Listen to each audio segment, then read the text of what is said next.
Trump-sympathizing Fox News host Martha MacCallum was repeatedly called out and shut down by former Democratic congressman and co-chair of the Harris campaign, Cedric Richmond, for her repeated interruptions and falsehoods about the Biden-Harris administration's response to Hurricane Helene, and the whole thing is glorious. But before we unpack all that, if you end up liking this video and you want to support the channel, please be sure to hit the like, subscribe, and alert bells before you go.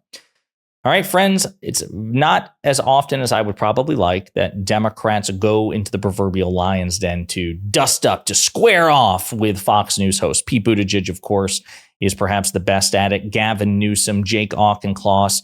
These are some of the Democratic stalwarts who will occasionally, Ro Khanna, go onto Fox News and debunk their lies in front of Fox viewers. Cedric Richmond isn't a name that we've discussed recently, but he's a former Democratic congressman, and he's currently the co-chair of the Harris campaign. And he's fed up, and he went on Fox News. And when Martha MacCallum, Fox News host who's Trump sympathetic, tried to really carry water for Trump's various lies about the Biden-Harris administration's response to Hurricane Helene and tried to basically give them credibility and to really undermine the Biden-Harris administration. Cedric Richmond was having none of it, and he repeatedly called her out for the dishonesty and for her constant interruptions. With regard to these suggestions of misinformation, I just want to play this soundbite from the baseball coach, Jason Beek, who is near Asheville, North Carolina, just to get one human being's take on what he personally has experienced. Let's watch. We weren't getting any help, but then the community just got together. Our little towns, the police department, the people got together, and when there was no food at all, we were literally cut off. The mountain was cut off on one side. We still have no running water. We just got power. But to watch the community get together before FEMA, before National Guard, people were just pulling everything together. Well, it's great news, obviously, that neighbors are helping neighbors and that there's a lot of efforts that are underway. But it still begs the question, why did it take a week for FEMA to get on the ground? And during that time, we did see a lot of campaigning going on. So it raises questions about who is callous in this situation. Well, thank you for having me. Let me just correct something first. It wasn't a week before FEMA got on the ground. Second, I lived through Hurricane Katrina and Rita. And after devastating storms, it takes a moment to reach everybody where they are. And what communities do is they don't wait on government. They start to work. But what this administration has done has already spent hundreds of millions of dollars in aid to victims of the hurricane. And what you do is FEMA sets up a hotline. People start to apply for immediate cash funds. And then you see the government fund local government efforts to sir. They had pick up people trash. Who are missing. I talked to a family yesterday. Her mother is still missing. And we lost more than 230 people have died in this situation. And I'm listening to Governor DeSantis talking about the pre-positioning of all of these assets, Black Hawk choppers, all these things that are ready to go. And how do you respond to that? Why wasn't that the case with Helene? If you give me a chance to answer, I will. There were assets pre-positioned before Helene, and that happens in every storm in coordination with FEMA and others. And look, so you can see, and we're going to play the rest of it, but you can see he is agitated because, again, she is taking these. Let's just grant the premise that these anecdotes are true. They are anecdotes. They are not indicative of the overall trend. Is it possible that it took days for FEMA and federal authorities to get to certain people? No doubt that that's possible.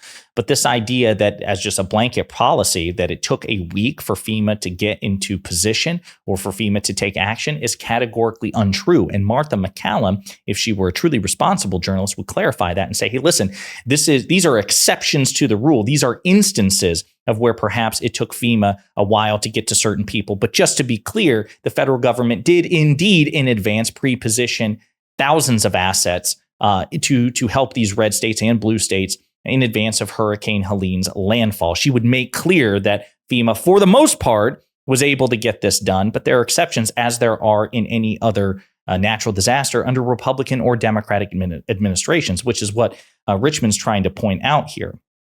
She doesn't make that clarification. She makes it sound that these anecdotes are indicative of a larger pattern or perhaps the general rule, and she's interrupting him to do it. What we won't do is play tit for tat because this is too serious. I watched 1,500 people die in Hurricane Katrina and Rita. So this may be cute, it may be a soundbite for you, but this is real life. And what we have to do is make sure people understand that they're... Okay, we're not gonna interrupt each other. So go ahead. I just let you. What we're going to do is we're going to make sure that people understand that there is aid out there. There's aid for you to apply for. We're going to help with recovery. We're going to help rescue people. You saw the National Guard out there. You saw the Coast Guard out there rescuing people. That's the federal government coming in to help cities and states. And we're going to be there for Florida when this happens. And so when you talk about pre-positioning of electrical line workers all the way from California to Florida, that is the federal government and others stepping up to help. And that's how it happens in these hurricanes. But the misinformation that can be dangerous is when you don't provide people with the information of where to go get resources, how to apply for FEMA aid, how to safely dispose of your debris. All of those things are critical. And what we should do is make sure we're giving out accurate information. Yeah, well, we've been doing that all week, and we have spoken with people who say that they were calling FEMA and they were getting a, go online and register for $750 to be sent to you. And they said, I don't have a computer. I don't have any way to get online and to get that information. This is not what I'm. And FEMA I'm has just talking to real people on the ground, and our reporters are. And that's what their reality was in terms of what their experience was. They don't speak for every single person. I hope other people had a much better experience than they did. But obviously, it's a tough time. We do all need to pull together and help these people in every.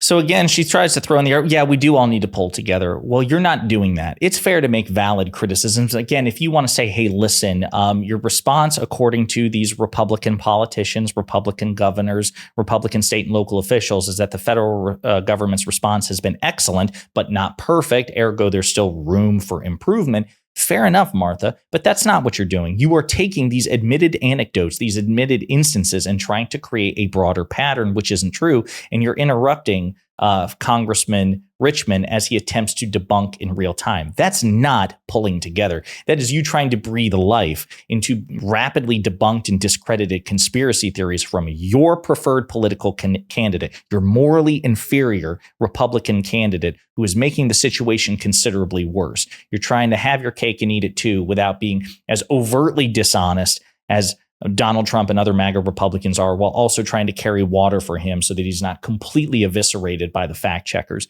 Pretty pathetic stuff, and it explains why Richmond was so fed up with you. I should also say that it's so bad that FEMA actually had to create a dedicated rumor page to address all of this, to address the dishonesty and the conspiracy theories coming from the MAGA Republican Party and Donald Trump, and unfortunately, which the Fox Propaganda Network has meaningfully contributed to.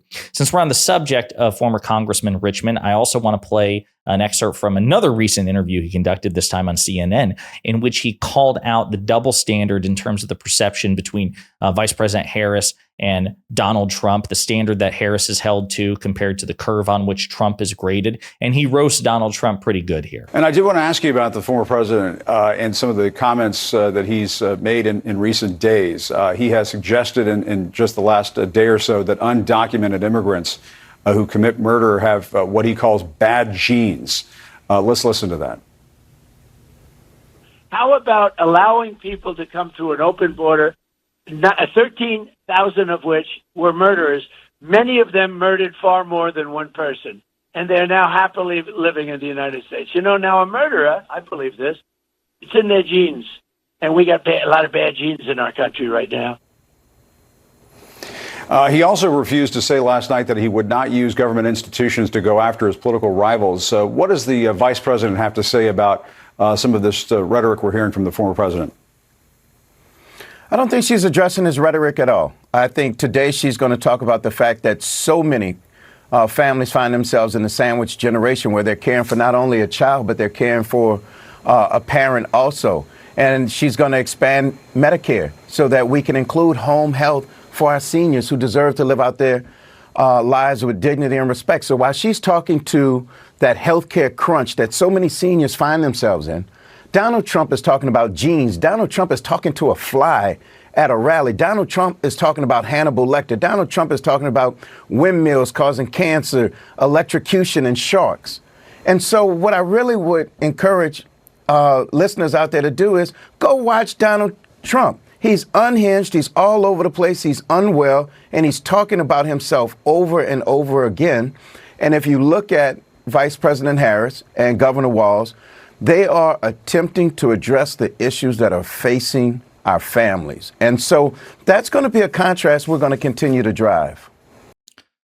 So again, there you go. It's great that he's pointing out the stark standards between these two candidates and how Donald Trump is an obvious, staggering cognitive decline. And that he's wildly incoherent. He's not actually addressing the needs of not only the American people, but even his own damn constituents. The contrast is pretty stark. Anyway, great masterclass performance by Cedric Richmond, former Democratic congressman. Glad he put Martha MacCallum in her place by fact-checking her for her dishonesty and her carrying water for the Trump campaign. I wish he would do it with all the other Fox hosts as well. In the meantime, let me know what you think in the comments.